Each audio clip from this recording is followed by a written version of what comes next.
Hi, I'm Ben Reppond. Welcome to my YouTube broadcast on December 14, 2022. I will cover the stock market, bond market, various assets, performance, where they are today, and this is actually as of Friday, and that should be it. So we'll go from here. Begin with the dashboards. This is the dashboard of major stock market indexes. And on the right, for those of you that are new, on the right is our dots, or red dots and green dots. And these represent, left to right, the 20, 50, 100, and 200-day moving averages. So if the index is below its moving average, then it will be a red dot with the 20, 50, etc. If it's above that moving average, it gets a green dot. So this time is kind of mixed. It's kind of all over the board because the market has been, it's gone down a lot, it's come back up some, and it's kind of bouncing around at this point. So it's a little all over the place. The numbers in the center of the dashboard represent the rates of return for the last week, month, quarter, and the fourth one is year to date. I tend to focus on the year to date number, but the others are there as well. Going down the list, down the rows, are in descending order based on rate of return. The highest rate of return at the top, the lowest rate of return at the bottom. And they are the Dow, the developed markets, EFA is the ETF, and the S&P 500, SPY. IWM is the Russell 2000 Small Cap Index. EEM is the emerging markets. This would be countries mostly like China, Russia, Brazil, India, Thailand, etc.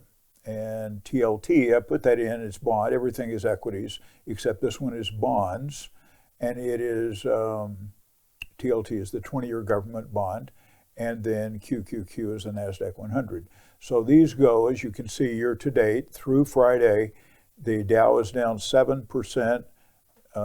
Developed markets down 14. 17% is the down for the S&P 500. IWM Russell 2000 is down 19, emerging markets down 20, TLT government bonds down 28, and NASDAQ 100 down 29. For the last month, the second column, everything was positive. The next set of data, dashboard, is the sectors that comprise the S&P 500. There are, on the right, there are 44 dots.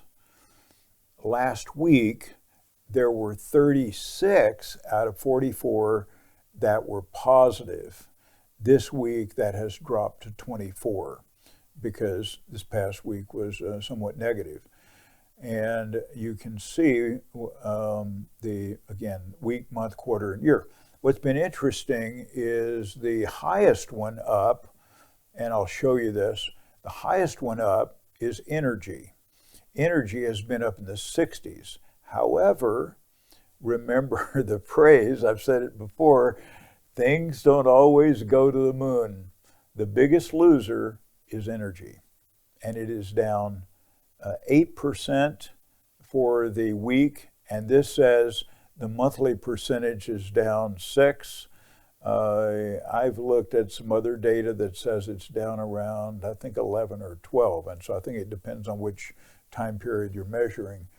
But it was up in the 60s and now is down at 48. Still the leader for the year, but when you look at the energy chart, it is definitely more in a downward trend at this point than an upward trend.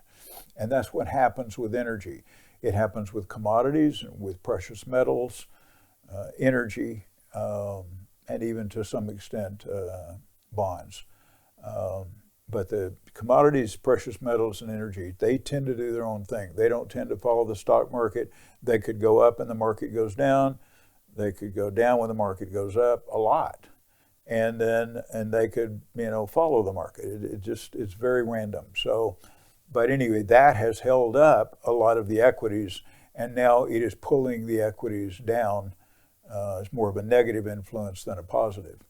But you can see that goes in the fourth column from energy being at 48% for the year all the way down to the bottom, which is retail, telecommunication, and consumer discretionary. Next, I want to show you some charts. This chart is the S&P 500. This is a one-year chart, and it's a weekly chart. What that means is one move equals 1 week time period. And whether it goes up or down, that's equivalent of 1 week from the beginning of the week to the end of the week. And you can see the trajectory over the last year is down and still going in a downward direction at this point. Okay, next is a chart on comparing, this is a relative strength chart, comparing the growth stocks in the S&P 500 to the value stocks. For example, the growth stocks are Google, Apple, Amazon, Netflix, Tesla, etc. And the value stocks are more like Boeing and Ford Motor Company, etc. Very different kinds of companies. They're categorized as value or growth. So this shows that if this moves up, it favors growth. If it moves down, it favors value. So you can see for the last year, in general, value has been in favor. Value companies that are more profit-oriented as opposed to revenue or growth-oriented. Another relative chart, this is a 24-month chart, a relative strength chart, is the small cap versus the S&P 500. When it goes up, it favors small cap, small companies that are publicly traded, but small companies. And when it goes down, it favors large companies. So you can see that, of course, at the very beginning, small cap was in favor, and it's 24-month chart. And then but really for most of the last couple of years, this has favored large cap companies over small cap. It's gone down and still going down at the very end. So small cap companies are out of favor. This is not a relative chart. This is an absolute chart of the long-term government bond, TLT, is the ETF, and it is over a 30-month period of time. So you can see the general direction of this for 30 months has been down. And however, in the recent 3 or 4 weeks, bonds have begun to rally some. So you see that at the very end where bonds are showing some strength. So I would say the long-term trajectory, if you think interest rates are going up, the long-term trajectory of bonds is going to be down.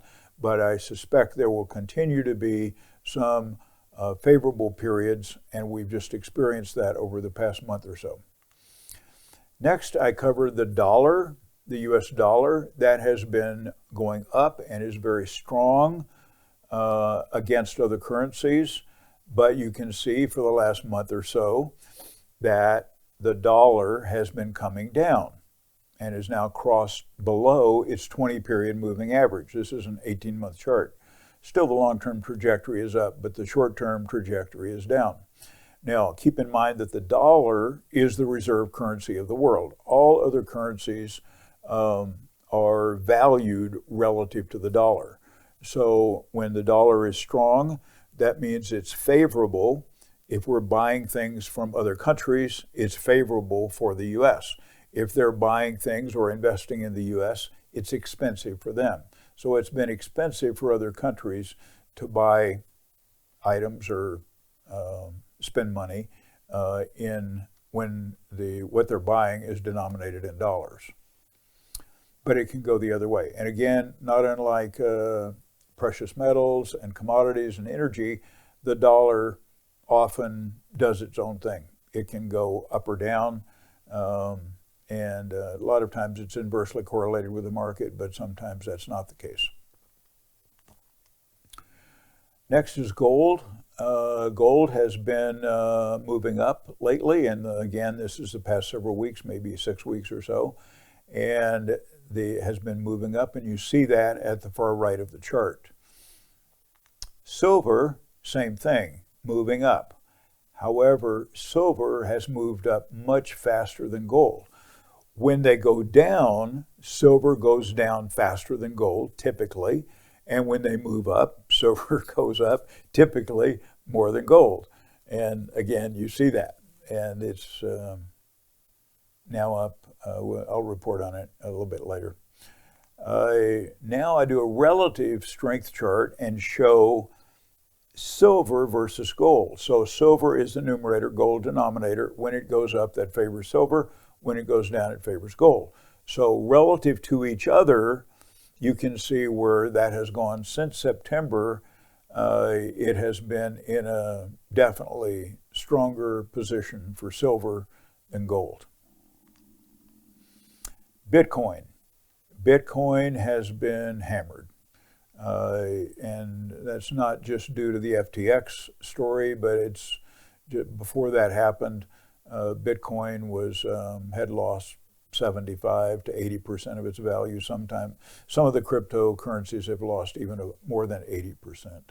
But down and kind of staying down. Volatility. This is the index, the volatility index, is VIX, VIX, and it moves up and down. So if the market has more downward volatility to it, this will cause the volatility index to move up. If it goes the other way, if it's going down, that usually means the market has less risk in it, less perceived volatility. So right now, this last week, definitely the volatility index moved up because equities moved down and there was fear in the market.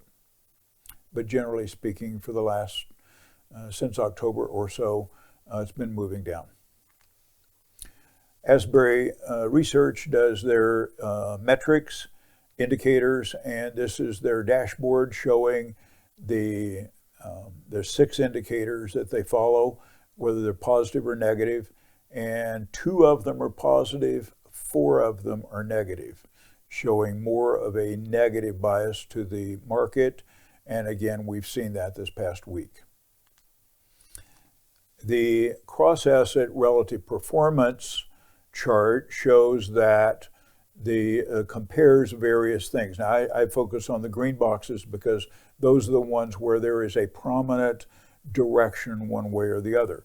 So when high beta stocks, high volatility stocks, are compared to low volatility stocks, what has been in favor for the last week, month, and quarter, the last 3 columns, is low volatility stocks. Remember the chart I showed you on value stocks versus growth stocks, SPY-G versus SPY-V? It's for a long time it's favored value.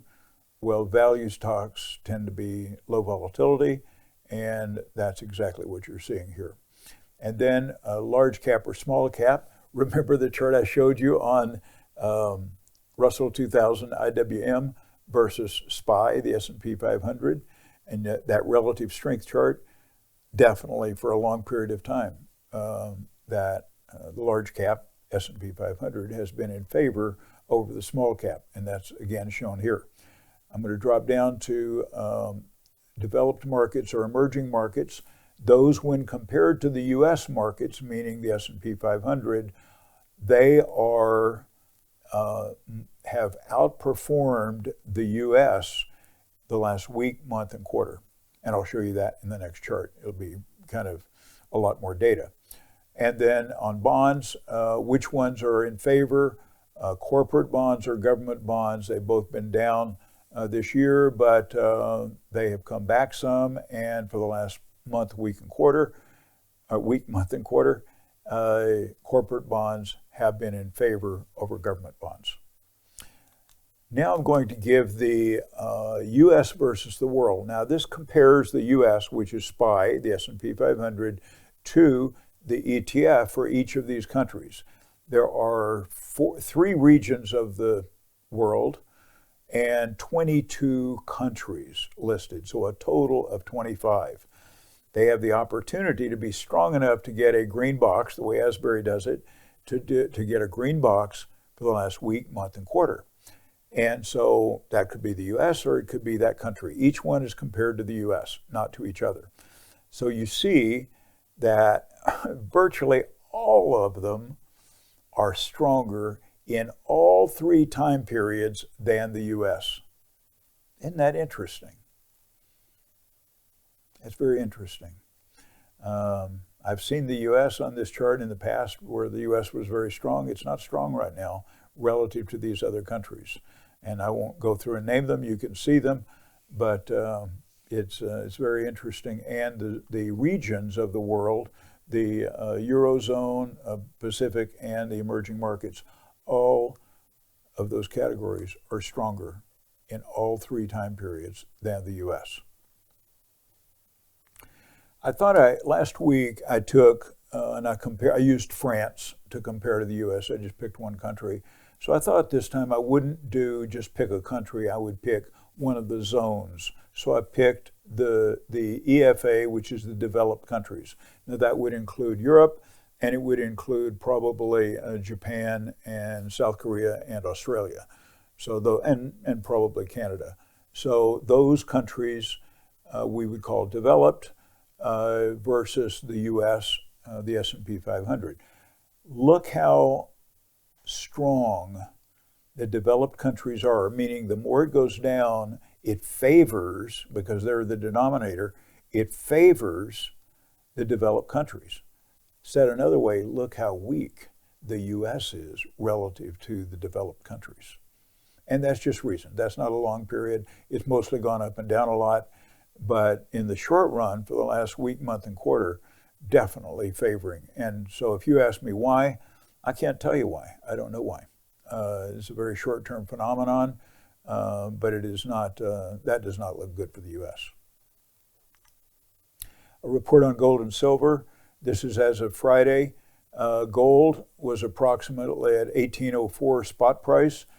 Without the premium added, it was approximately zero compared to the week before. And silver, as you saw from the chart before, up 1.5%. Compared to the previous week, and the spot price is $23.55. It has definitely been moving up. And finally, you need to rethink your buy and hold strategy. Okay, thank you for watching. Leave questions and comments in the comments section below, and I will attempt to answer them. Thank you.